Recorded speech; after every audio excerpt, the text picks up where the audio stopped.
Boa tarde.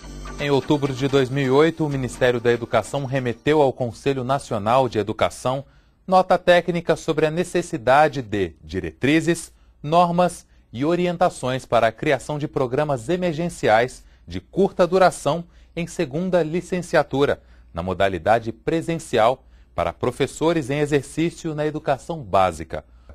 O objetivo é possibilitar uma segunda licenciatura a professores que, embora já licenciados, atuem em área ou disciplina distinta daquela de sua formação inicial, situação na qual se encontram cerca de 300 mil professores, segundo dados do último censo escolar. O MEC solicitou ao CNE a definição de diretrizes para a formulação, desenvolvimento e acompanhamento do projeto político-pedagógico dos cursos a serem oferecidos no âmbito deste programa. Sobre esse assunto, o Educação na TV entrevistou o conselheiro Antônio Carlos Ronca. A questão que me chamou a atenção justamente esse título, Programa Emergencial de Segunda Licenciatura. Por que emergencial? Nós identificamos um problema, ou seja, 330 mil professores que atuam em disciplinas ou áreas diferentes da sua formação. Então, assim, vamos enfrentar essa questão. Então, nós preparamos um parecer para possibilitar a legalidade desse programa.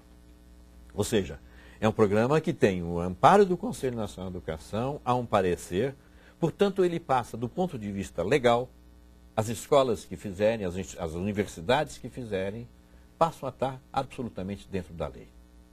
Por que emergencial? Porque nós temos uma situação concreta, são 330 mil que nós queremos atingir. Então, o que o programa propõe?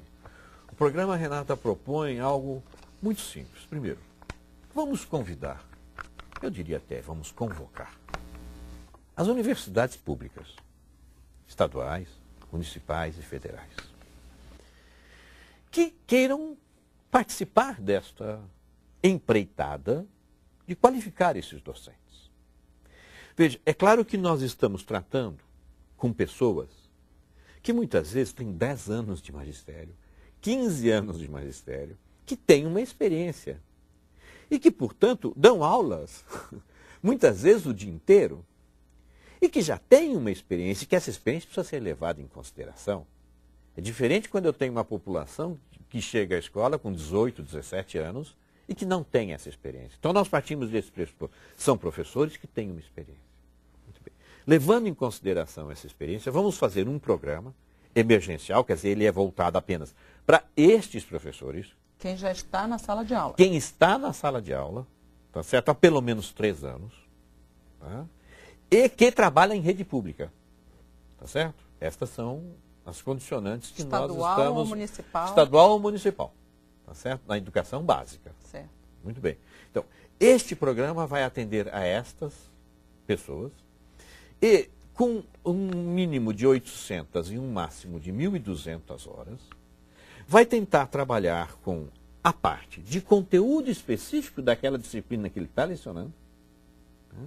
E também a parte de educação metodológica, didática, para que ele possa, a partir da experiência e com a experiência dele, tá, ir se formando e se atualizando para lecionar aquela disciplina que ele está, nesse momento, trabalhando. Esse programa já está sendo implantado, professor? Em que situação ele está atualmente? Olha, o parecer está aí com toda a orientação didática, a orientação pedagógica, a orientação, inclusive, eu diria até filosófica, com todos os condicionantes, está prevista a hora de estágio, tá certo? É óbvio que, veja, eu não posso exigir de um professor que trabalha 25 anos no magistério que ele cumpra horas de estágio da mesma forma que um aluno que nunca deu aula.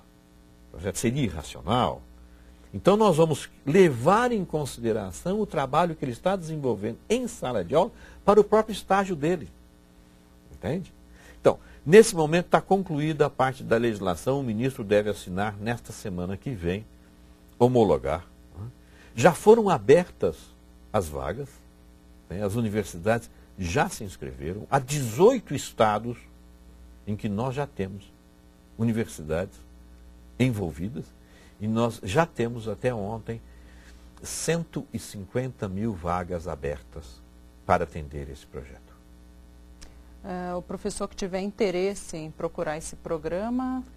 Ele deve fazer através da Universidade Federal do seu estado, ou da Universidade Estadual, ou da Universidade Municipal, enfim, tem que ser uma universidade pública, tá certo? Ele deve fazer através disso, ou no site do MEC. Duas notícias merecem destaque nessa semana. A primeira diz respeito aos problemas que a provinha, imposta pela Secretaria da Educação, trouxe aos professores admitidos em caráter temporário. Problemas que aconteceram antes, durante e depois.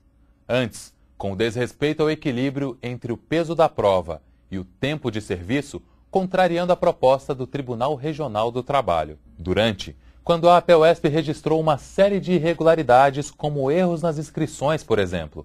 O sindicato entrou com ação civil pública junto ao Tribunal de Justiça para que os resultados da provinha não fossem considerados na classificação dos professores para a atribuição de aulas. Depois, quando milhares de professores que fizeram a provinha constataram que seus nomes constavam no endereço eletrônico da secretaria como ausentes, portanto, com notas zeradas, ou seja, impedidos de participar do processo de atribuição de aulas. Visando resguardar os direitos dos professores, na terça-feira, dia 3, a APUESP ingressou com mandado de segurança coletivo em nome dos associados para que a nota da prova não seja considerada para o processo de atribuição de aulas e que se mantenha a classificação por tempo de serviço de acordo com o Estatuto do Magistério. Na quarta-feira, dia 4, a juíza da 13ª Vara da Fazenda deferiu a liminar, que garante aos professores integrantes da rede estadual de ensino, filiados ou não, a participação no processo de atribuição de aulas para 2009, independente de terem ou não participado do processo seletivo simplificado e do resultado do mesmo. Foi uma conquista importante, mas a luta continua. É preciso vigilância e mobilização constantes para alcançar novas vitórias.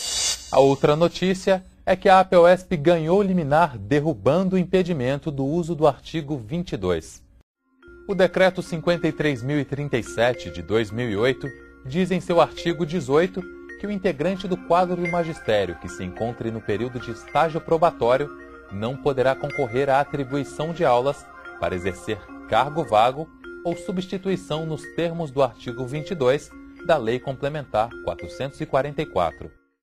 A APUESP ingressou na Justiça com mandado de segurança para garantir ao professor em estágio probatório o direito de utilizar o artigo 22. E na sexta-feira, 30 de janeiro, o juiz da 7ª Vara da Fazenda deferiu o mandado de segurança, concedendo liminar ao sindicato.